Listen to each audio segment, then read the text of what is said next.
alguma frase. Fala com ele agora. Diga alguma frase para ele. Eu te amo, Senhor. Senhor, fala alguma coisa que toque no coração dele. Faça alguma coisa. Fale alguma coisa para ele agora. Fale alguma coisa para ele. Abra sua boca e fala alguma coisa para ele.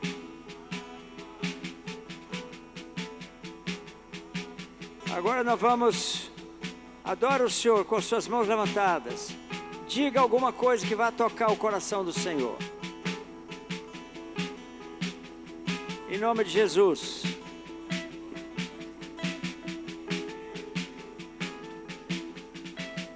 Obrigado, Senhor, por esse momento. Muito obrigado, Senhor. Entregamos ao Senhor tudo que o Senhor vai fazer conosco daqui até domingo através do Teu Filho. Em nome de Jesus. Em nome de Jesus. Podem sentar, irmãos. Irmãos, nós decidimos fazer uma coisa que geralmente não fazemos nas conferências. Mas eu autorizei, pedi ao pastor Davi que fizesse uma oferta hoje à noite, amanhã à noite e domingo à noite. Entendeu? E até ele vai mostrar por que fazer isso, né? E o Davi não tem que apresentar, ele é filho nosso aqui, né? Então é isso.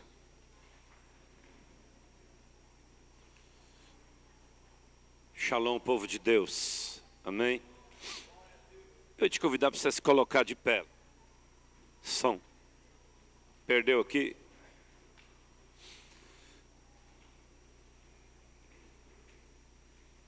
Segunda Crônicas 7,14 diz assim: se o meu povo, Deus tem um povo em toda a terra. Ele diz: se o meu povo, que se chama pelo meu nome, orar e se humilhar e confessar os seus pecados. Diga os nossos pecados. Um dia Jesus perguntou para mim: você é idólatra? Eu falei: não. Ele falou assim: você é brasileiro? Eu falei: sou. Ele falou assim: o Brasil é idólatra? Eu falei: eu sou idólatra. Rapidinho eu virei idólatra.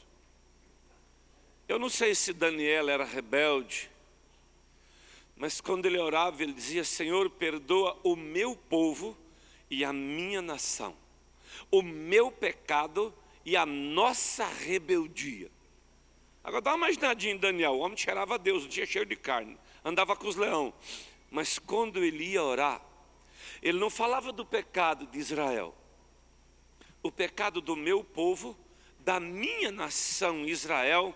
E ele diz: o meu pecado, os nossos reis, não era aqueles reis, não era o Lula não, eram os nossos reis, os nossos pais, os nossos príncipes, e nós todos pecamos, fomos rebeldes, não ouvimos.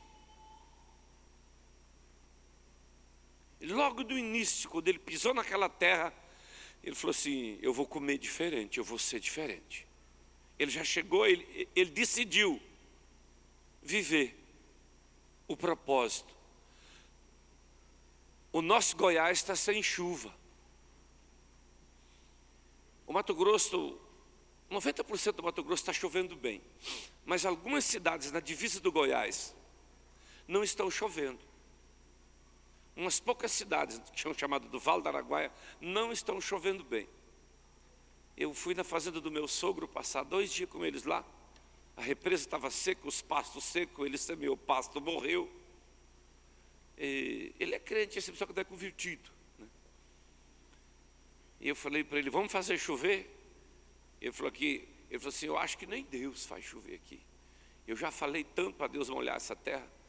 E nós dobramos os joelhos, de mãos dadas. Eu não soltei a mão dele nem da mulher dele, num chão duro que tinha uns cascalhos. Ele suou frio comigo lá. E nós confessamos os pecados por uns 30 minutos. E quando eu fui falar para chover, eu comecei a receber uma palavra que ia chover. E que ia chover em abundância. Isso era umas 5 horas da tarde. Eu falei: eles iam assar carneiro para a virada do ano. Eu falei: não assa carneiro aqui fora não, que vai atrapalhar. Vai assar no forno lá dentro. E eles achou que eu tinha enlouquecido. 8 horas da noite começou a chover muito, muito, muito, muito. Ele ficou com muito medo. Meu sogro ficou com medo de Deus, com muito medo. Era 1h, ele estava acordado. Ele deu uma dormidinha, porque ele tem 78 aninhos. Ele deu uma dormidinha, levantou para falar, virada do ano, está virando o ano ali. E aí, ele falou assim, até medo de Deus me deu. Até medo de Deus. Choveu 5 horas e ainda ficou garoando. Estava ensopado as ruas tudo outro dia. Existe uma demanda, tem demanda que ela é com o diabo. Mas são poucas demandas que são com o diabo. A maioria das demandas são com Deus. Quem abre as comportas para chover é Ele. E quem remove o juízo e tira o direito do nosso inimigo é Ele. E na terra, todo mundo erra. Só um povo conserta. Só os crentes que oram. Nós temos 215 milhões de pessoas errando. Eu não sei, será que nós temos 10 mil pessoas, 10 milhões que ora? 10 milhões que ora? Tem? Tem não, né? Eu acho que, vamos dizer que nós temos 10 milhões, então nós temos perto de 5% que conserta. Porque nós temos mais de 40 milhões de evangélicos, estamos chegando a 50 milhões, 60. Mas que hora? Temos 10 milhões, vamos ser fartos hoje, vamos ser exagerados. Temos 10 milhões, estamos chegando a 5% dos que lavam o que os outros sujou. Vamos lavar os que os outros sujaram do Goiás? Os nossos políticos, os nossos bruxos, os nossos padres, eles são nossos. É o nosso povo, é o nosso estado. Ele disse, a minha nação, o meu povo, nós pecamos. Diga comigo, o meu estado, o meu povo, nós pecamos. Isso é intercessão por identificação. Amanhã de noite que eu vou falar disso. Mas para orar tem que você entender disso. Então levante suas mãos, se renda e começa a falar do pecado do teu povo. Você conhece mais o pecado do povo do Goiás que o meu. Ô Jesus, nós temos o teu povo, se chamamos pelo teu nome. O céu se fechou. E na tua palavra, quando o céu se fecha, é o teu povo que pecou. Mas o Senhor falou que se nós pedir perdão, se nós orar, o Senhor ouve do céu e abençoa a terra. Nós não precisamos de duas coisas, só chuva. Por isso, Senhor, o nosso pecado de idolatria é grande. É muito grande, é muito grande. Tem ídolo sendo construído muito grande nessa terra. O pecado do roubo é muito grande. O nosso pecado da prostituição, ele é grande, nós precisamos de perdão. Moisés disse, Senhor, o povo pecou um pecado grande, tinha feito apenas um bezerro. Aqui na cidade de Bom Jardim, fizeram Jesus uma Aparecida, uma senhora de Aparecida, de uns 10 metros de altura. O pecado é grande, todo dia é mais um ídolo. Mas nós estamos confessando e pedindo perdão. Perdoa o nosso pecado, o adultério, a mentira, o roubo, a nossa rebeldia. Fomos rebeldes, não ouvimos os profetas, o nosso pecado de não orar. Limpa o nosso pecado. Nesse dia, asperge o pecado de todo o Goiás. Asperge o pecado das cidades. Senhor, Tu nos conheces.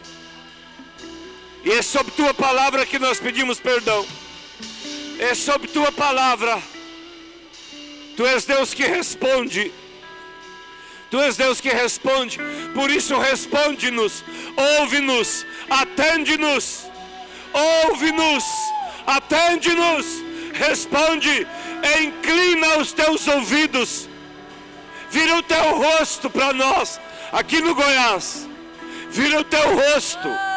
Atende-nos, atende-nos, perdoa-nos, limpa-nos, tira diante dos Teus olhos o nosso pecado, pelo sangue do Cordeiro, aplaca a Tua ira, e na Tua ira lembra-te da Tua misericórdia, na Tua ira lembra-te da Tua misericórdia, na Tua ira, Senhor, aqui em Trindade,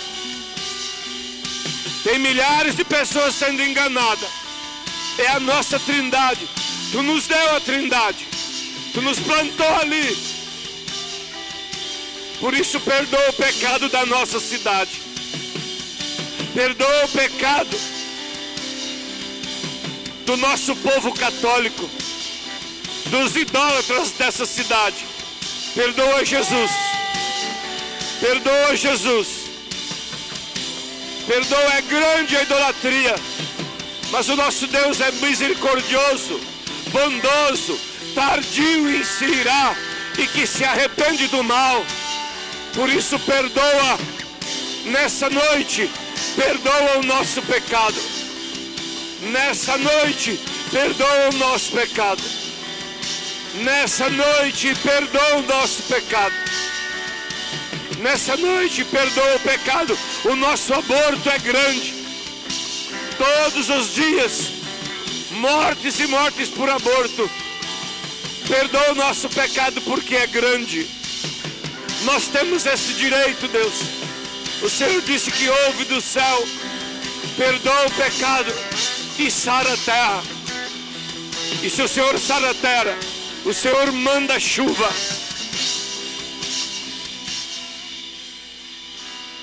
Diga comigo, Jesus, manda chuva, molha esse estado de uma maneira sobrenatural, para que todos vejam que Deus decidiu derramar água. Amém. Pode se assentar. Deus vai derramar água. Eu já espero para que você vá molhado para casa. Então traz água para mim continuar pregando.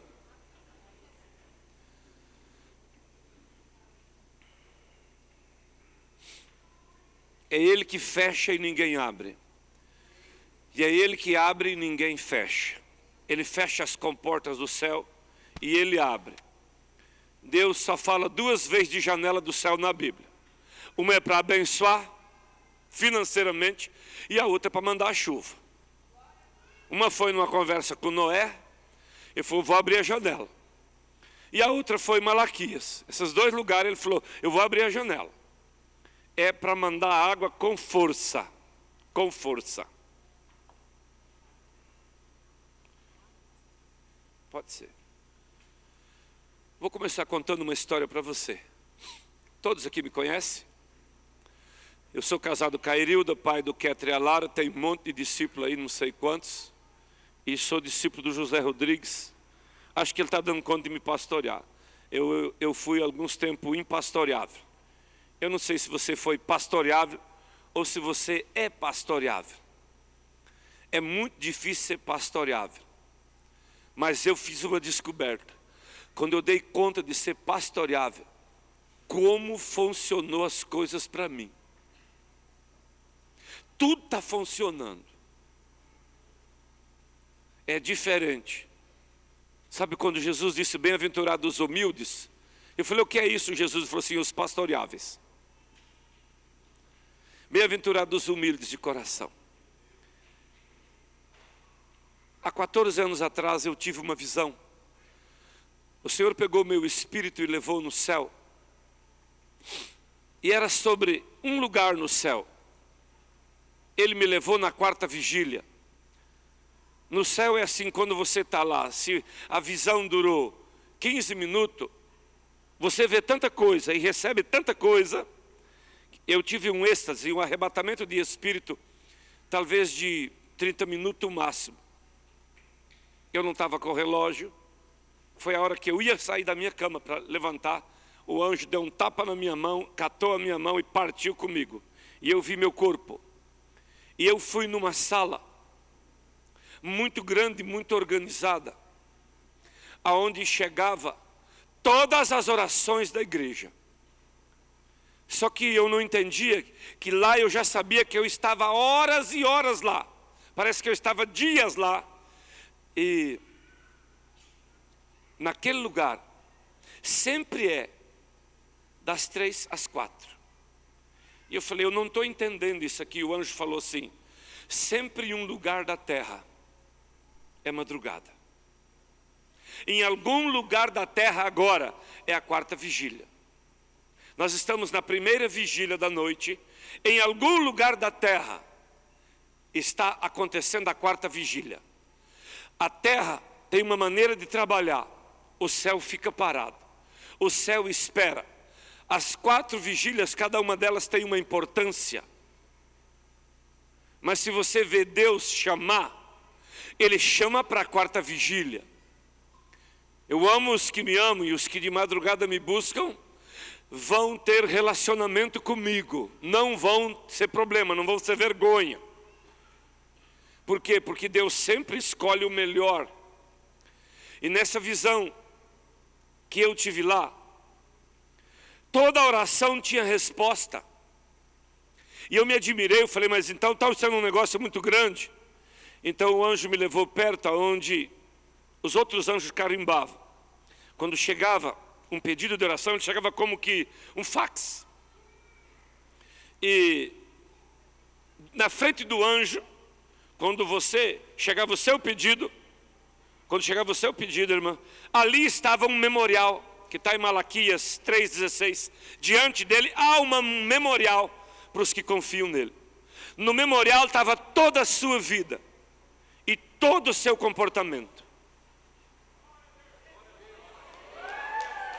Vocês acreditam que compensa pedir perdão? Estão escutando que está chovendo? Vão molhar para casa porque não vai parar, pastor. Um dia vocês vão descobrir o que é um profeta. Meu sogro ficou com medo. 21 dias sem nenhuma gota, nenhuma nuvem. E eu falei, assa carne lá dentro. Eu tinha que ter uma atitude de fé. A lenha pronta. Falei, querida, aqui dentro. Por quê? Eu falei, porque vão assar carne 9 horas, já vai ter 1 hora chovendo. E eles fizeram assim, eles obedeceram com raiva. Mas obedeceram. Não arruma nada aqui fora, faz tudo aqui dentro. Eles iam fazer lá fora. Por quê? Porque vai chover. Eu tenho conexão com Deus. Voltando. Quando eu vi que todas as orações eram respondidas, eu fui para lá. Só que 94% das orações eram um carimbo. Estava escrito indeferido, indeferido, indeferido. Mas vinha a resposta na hora. E eu falei com Deus, como funciona isso? O anjo que leva eu lá, ele tem um tablet. Ele abre um tablet assim e ele puxa a terra lá no céu para mim ver. E ele puxou eu fazendo uma oração. Sabe aquele dia que você dobra os joelhos e você ora, mas você ora mesmo. E dali um pouco você diz amém. E você levanta e você tem certeza que aquilo não vai acontecer? Eu orei e eu tinha certeza que ia chover. Mas tem dia que eu oro e eu tenho certeza que não vai chover. Por quê? Essa chuva que está começando agora, ela já começou a molhar todo o Goiás. Ela começou a medida dela o dia que você pediu. Aquele dia eu chorei tanto pelaquela cidade, daquele ídolo, Bom Jardim. Eles fizeram um ídolo tão grande, né? É a primeira cidade depois da Aragarça ali. Mas um ídolo, o ídolo é muito maior que isso aqui, é grande demais o ídolo deles. Novinho desse ano, sabe? Eu não sei, eu implico tanto com aquilo, com tanto, sabe? Eu tenho tanta vontade de comprar bomba e explodir. Não sei se eu posso, mas eu tenho uma vontade. E aí, ia contando uma coisa que eu não podia falar. Uns eu já explodi, mas grandão assim nenhum. Mas a Bíblia manda quebrar os ídolos. E aquele dia que eu estava no céu, eu tomei um choque, porque Deus mostrou para mim um monte de oração que eu levantei com a certeza que Deus não ia fazer. Quando eu orei por essa igreja aqui, essa igreja está boa. Essa igreja aqui, Deus está respondendo de 80% a 90% das orações de vocês. Não, ao contrário. Ele já está respondendo mais de 10%. Vocês estão na casa dos 80%, mas de cima para baixo, não daqui para lá. Ele está respondendo de 15% indo para 20% das orações de vocês. É uma taxa muito alta. A maioria das igrejas fica em 2% e 1%. Lá no céu eu vi a igreja do David um show. Era no tempo a igreja que mais tinha resposta de oração. Ela chegava quase em 50%. Eu vi muitas denominações, por questão de ética, eu não vou falar que era quadrangular, que não dava 1% de resposta. Tudo era mentira. Sabe quando o sacerdote é mentiroso? Tudo é mentira na vida dele. Então a igreja é uma mentira e não tem resposta. E eu vim de lá muito preocupado, e por um tempo eu me dediquei a falar de oração, e o direito da oração, o propósito da oração, e a vontade de Deus na oração. Deixa eu dizer uma coisa para você sobre Deus. Deus tinha vontade de molhar, e tem vontade de molhar o Nordeste. O discípulo lá de Juazeiro mandou um vídeo com chuva, né? E foi tão bom ver aquele vídeo. Ele falou, resposta de oração. Já tem alguns lugares que está normal a chuva no Nordeste. Desde que eu me converti, e eu peço perdão pelo Nordeste. O Nordeste tem uma nhaca muito grande de idolatria ali.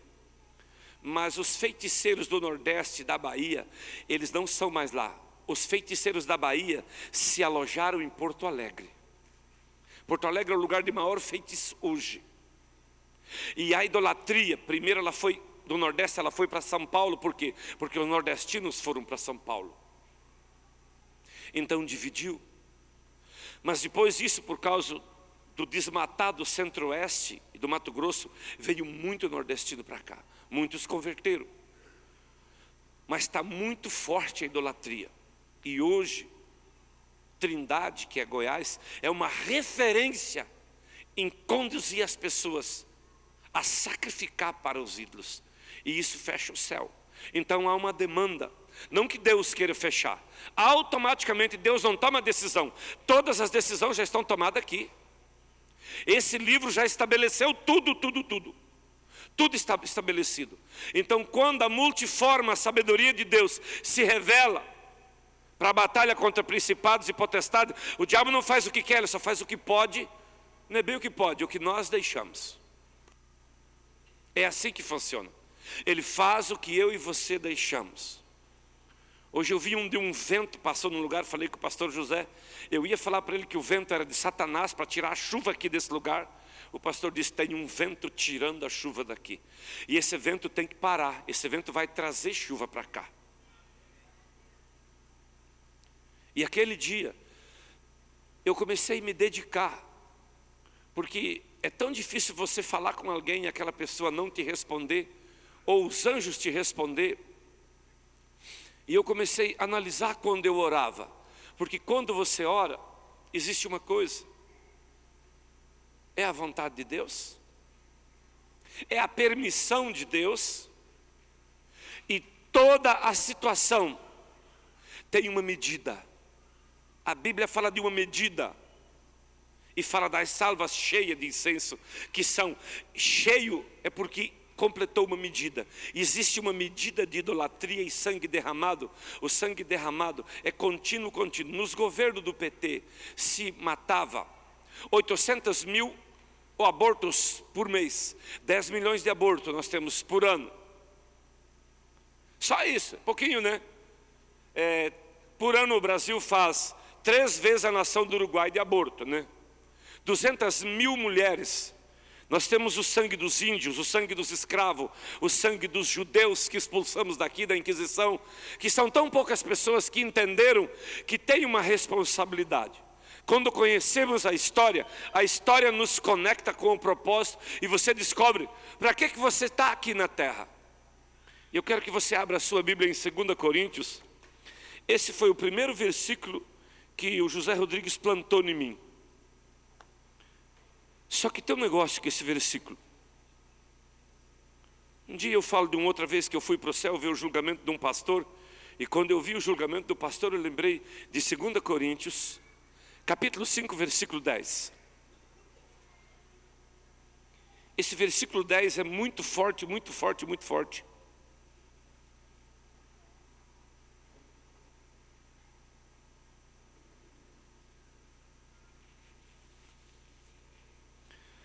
Mas uma coisa você precisa entender. Esse assunto que tem aqui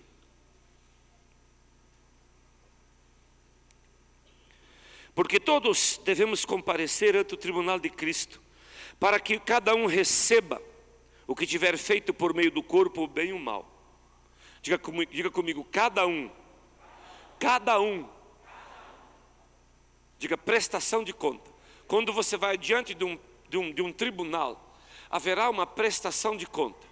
Mas agora eu vim falar de oração. Deixa eu dizer uma coisa para você. Os outros 9 versículos falam de intercessão. Aqui Paulo estava falando sobre a responsabilidade de mudar as coisas pela intercessão. Nós fizemos 21 dias que o pastor José pediu. Os discípulos meus, vários já tinham feito, os 12. Só que agora eu movi forte no Brasil.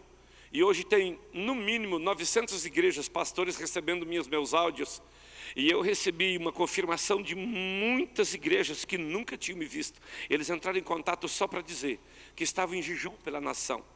E eu passando áudios de orientação. Só que Deus me deu uma palavra sobre os pastores do Brasil. Que o maior pecado nosso é orgulho. E quando você tem orgulho, você não desce, você não consegue nem se relacionar. O orgulho é o mesmo que a síndrome de Lucifer. E na área política era feitiçaria e roubo. Esses 3 pecados, eles trouxeram um peso muito grande sobre nós. Que tinha dias que nós tínhamos que chamar um músico, dos que estavam ali mesmo, e ia adorar, que nós não tínhamos mais força para orar. Nós não tínhamos força para orar nem uma hora. Com 1 hora, ficava todo mundo quieto. Então nós adorávamos 15 minutos. Tomávamos uma água, um chá, e aí nós orávamos 30 minutos. Nós tínhamos que voltar a adorar. Nós não tínhamos nem força para confessar pecado. Nós escrevíamos. Orávamos a oração de Davi, e a oração de Daniel, acabava as forças, e eu entendi que era um peso. Foi uma coisa assim, foi o jejum mais difícil que eu fiz. Eu tenho 14 jejum de 40 dias com água de coco.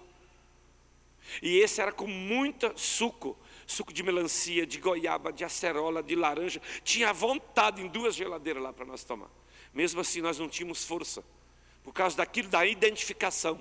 Nós nos identificamos por 21 dias. E eu tive um sonho que nós clamávamos pelo orgulho dos pastores. Então quando nós saímos, eu fiz um chamado somente para os que caminham comigo.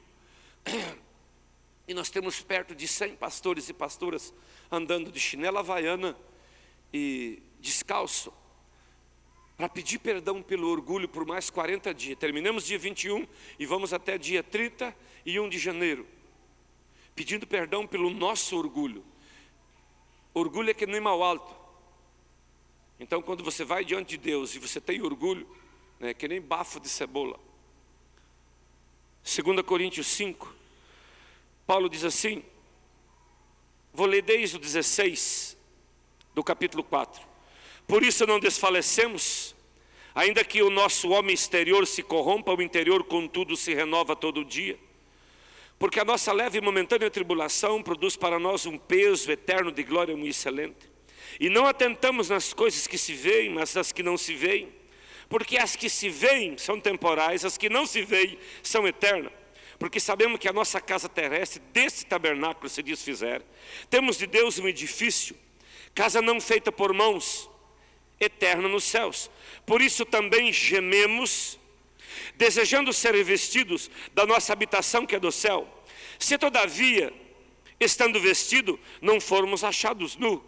Porque também nós, os que estamos nesse tabernáculo, gememos carregados. Diga comigo, gememos carregados.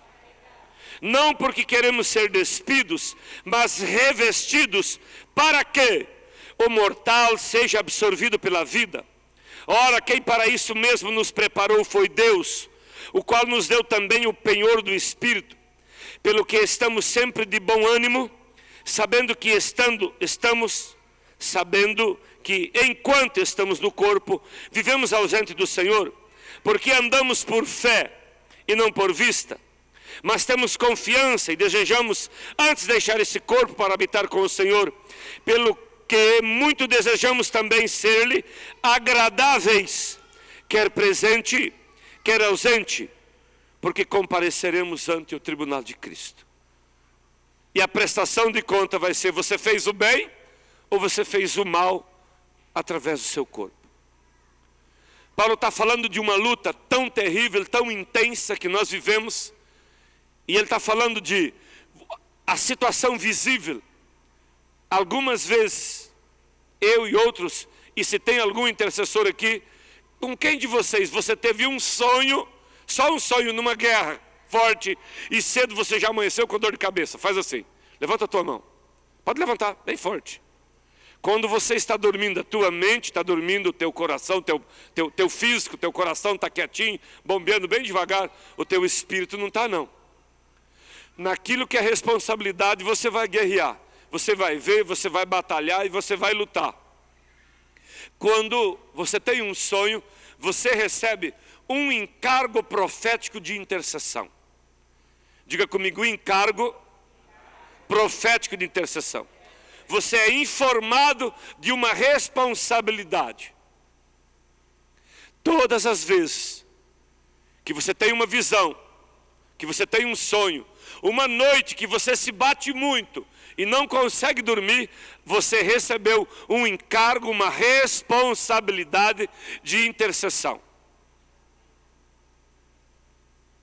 E todas as vezes que nós recebemos uma responsabilidade, para você que é pastor, deixa eu dizer uma coisa para você. Nós estamos vivendo um tempo e quando você quer dar um cargo para uma pessoa, uma responsabilidade, ele diz assim, pastor, isso é muita responsabilidade. Já viram essa frase? Você já deve ter visto isso, né? Olha, isso é muita responsabilidade. Eles não querem responsabilidade. Tu sabe por que você não quer responsabilidade? Porque tu é um irresponsável. Me pediram para mim não bater, então eu vou falar bem baixinho, tá? Se você ama a responsabilidade, é porque você é cheio de responsabilidade. Se você foge da responsabilidade, é porque não tem responsabilidade em você. Quando você ama a responsabilidade, você pega, não sei se alguém assiste futebol aqui, às vezes ele fala assim, aquele cara chamou a responsabilidade do jogo. Tem isso, pastor? Ele chama a responsabilidade. Se você está numa guerra, numa batalha, você pode ficar de cabeça baixa. Vamos, vamos, vamos, você pode gritar. Eu fui com 10 pastores lá no Vanderlúcio, orar com o Vanderlúcio. E os discípulos dele não tinham muito costume de orar. E nós falamos, eu vou orar 7 horas em voz alta. Então eu dividi 2 equipes. 30 minutos e 30 minutos. Nós estávamos em 21. A equipe que eu fui, ele tem 10 na equipe dele. Eu fui e mais um que eu estou discipulando lá, que é o pastor Clarindo que veio. Só que dali um pouquinho estava assim, opa, parar. A oração tem que ser intensa. Quando você estiver sem voz, você pelo menos gesticula com a mão. Nós marchamos e gritamos. E eu sacudia e batia palma. Quando deu meia-noite nós encerramos. Os meninos do Vanderlúcio estavam assim. Eles estavam arrastando que nem vaca quando estava andando 20 dias já no sol quente. Ela arrasta as pernas. A minha turma é acostumada a fazer aquilo todo sábado de manhã. Nós temos 7 horas de oração intensa. Mas cada um só ora 3 horas. 30 minutos e 30 minutos. Vai 20 e poucas pessoas, que é meus escudeiros. Que nem amanhã de manhã, tem oração intensa lá na nossa chácara. Intensa. Essa oração é gritada, é bradada. Quando acabou, nós temos com a voz purinha, parecendo corintiano na segunda-feira. Eles perderam e nós ganhamos. Intensidade. Intensidade tem a ver com responsabilidade.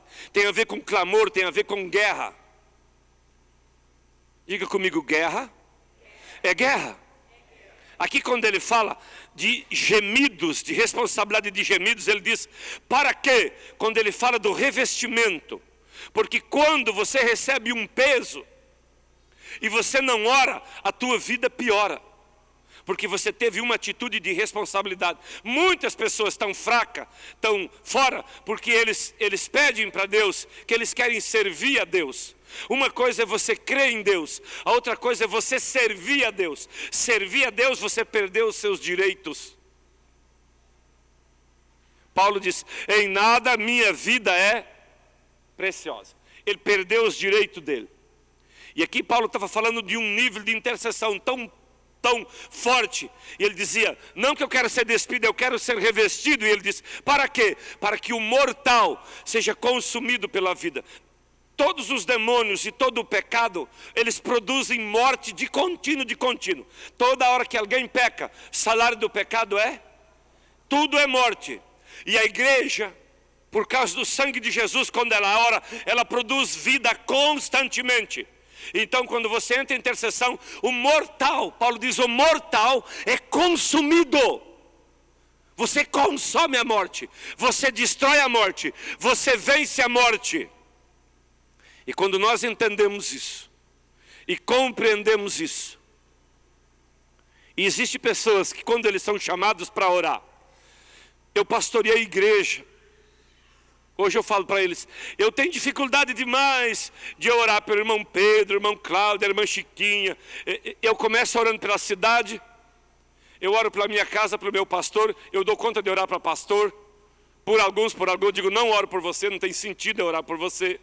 Um monte de pastor, eu digo, não oro, não tem sentido, eu vou perder minhas orações, eu oro para Deus te arrebentar, te quebrar, te alejar, te matar, mas pelo que você quer. Não oro não, porque não tem sentido, você não quer prestar. Aí eles acordam. É meu jeito de pastorear, mas está dando certo, viu? Aí, sempre eu gosto de orar pela cidade, pelo estado, pela nação e pelas nações. O pastor José, ele não conta não, mas ele tem maior dificuldade por orar por crente problemático. Mas ele consegue orar horas e horas por uma nação.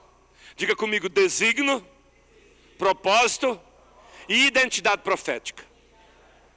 Existem pessoas na igreja aqui que amam orar pelos irmãos.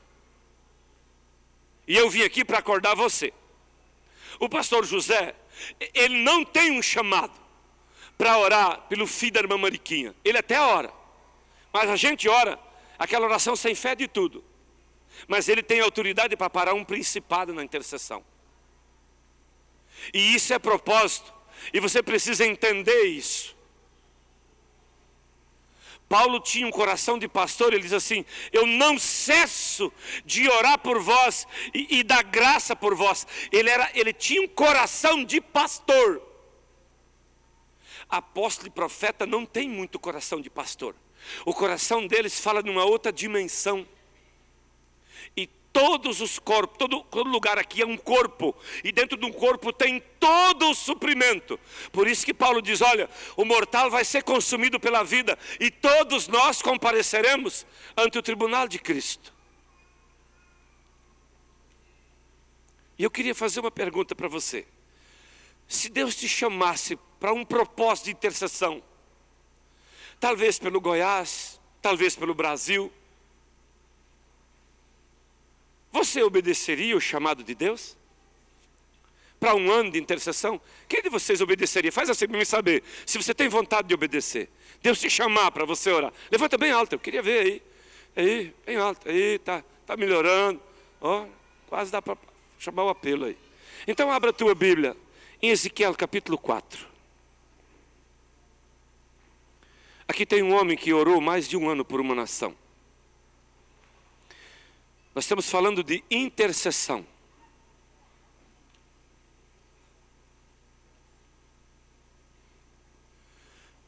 Deus revelou para Ezequiel a iniquidade de Israel e a iniquidade de Judá. E ele fez um pedido para esse homem. Um chamado de intercessão para redimir uma nação da iniquidade.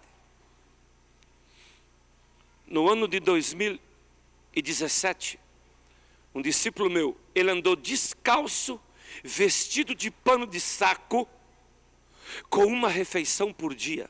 Nessa refeição não tinha carne, chamada arsino. Descalço, vestido de pano de saco, ou ele podia tirar o pano de saco para namorar, tinha que vestir e dormir com pano de saco. Essa era a ordem de Deus. Ele ficou um ano.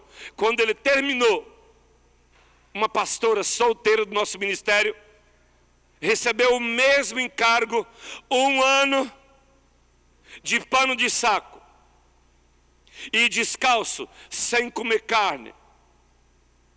E ela ficou 1 ano. E a única coisa que ela conseguia orar: Deus perdoa o Brasil. 2017 e 2018. Um pastor e uma pastora. Na verdade, essa pastora foi ganhada para Jesus por esse pastor. E conta para ninguém não. Eu fiquei com medo de Jesus pedir isso para mim. Eu fiquei com medo. Isaías 20, ele andou 3 anos e pouco, com as nádegas de fora, descalço. Miqueias 1 por Judá, ele andou muito tempo e ele uivava e gritava como lobo, uivava como avestruz. São homens que Deus chamou e ele obedeceu. Mas Ezequiel, Deus deu um encargo para ele tão difícil, ele falou: ó, tu vai fazer um pãozinho, só um pãozinho, e talvez o máximo não dava isso aqui de água por dia. 390 dias, você vai ser enrolado em corda, e você vai ficar deitado sobre o lado direito, comendo por medida e bebendo por medida. E ele estava desenhando um açoite de Deus, uma correção que viria para levar Israel para um lugar de conserto. E quando terminou, Deus deu outra palavra: Ezequiel, agora você deita do outro lado. Oi, a primeira ordem de Deus, ele disse: você vai juntar cocô humano para fazer o fogo. Ele chorou, se humilhou, e Deus falou: pode fazer o fogo com cocô de vaca. Só isso que ele conseguiu mudar, nada mais. E eu te pergunto, se Deus te chamar para uma intercessão, você ainda vai? Eu não levantei a mão aquela hora não, viu, irmãos? Que eu sabia o que eu ia falar. Às vezes eu falo para Jesus: não me envergonha não, não pede para mim o que eu ainda não estou pronto para te dar. Eu estou dando minhas madrugadas para Jesus, das 3 às 6. E se eu precisar dormir, depois eu durmo. Eu durmo até dirigindo. Então eu sou fácil para dormir, eu tenho motorista porque eu durmo demais dirigindo, né? Dou umas dormidas, acordo, pastor, o carro ainda está na estrada. Aí eu parei de dirigir, dirijo pouco agora. E sempre eu quero saber o que eu tenho que fazer, o que eu tenho que orar, por quem eu tenho que orar. Para um pouquinho, as tuas últimas orações, você tem certeza que Deus ia responder? Aqui Deus deu um encargo profético para ele. Interessante, quando ele terminou esse propósito, Deus vem a ele e falou: agora você raspa a cabeça. Ele termina um período, eu não sei pelo que esse homem passou, porque era a nível de nação. Você já viu que um dia você vai orar por uma família endemoniada da idolatria, e você sente angústia e pressão por uma família? Ele se colocou em uma intercessão, em obediência. Tu sabe qual é o nosso grande problema? Um livro que nós chamamos de Novo Testamento. A igreja primitiva, os primeiros 90 anos, ela só tinha essa primeira parte do livro chamado Palavra de Deus, Bíblia Sagrada. O canon da Bíblia não foi feita pela igreja de Jerusalém. O canon da Bíblia, parece que você observou que os pastores, eles gostam de falar do Velho Testamento. O que Jesus selou não foi o novo. O que Jesus selou com o sangue dele foi tudo que estava escrito no Velho, tá? Aquele dia que ele selou com o sangue dele, ele selou a todas as profecias. Elas são vivas. Gênesis 1:1 é vivo. Nós temos que entender isso. A Bíblia que eles liam sobre intercessão era o livro de Ezequiel. É ele que fala muito de intercessão. No capítulo 5 de Ezequiel, ele raspa a cabeça e Deus fala: enterra uns, que eles iam morrer e ser enterrados. Espalha os outros, põe fogo nos outros. E uns põe na barra da calça, põe no bolso e lá vai contigo. Ele teve 4 destinos e falou: o que você fez com os seus cabelos, assim vai ser feito com o povo de Israel. Nem todas as intercessões na Bíblia, foram para salvar. Algumas foram para matar. Quando o apóstolo Paulo entendeu isso, em 2 Coríntios 2:16, ele diz: nós somos o bom perfume de Cristo Que palavra gostosa. Aí ele diz, em uns nós temos cheiro de morte para morte. Em outros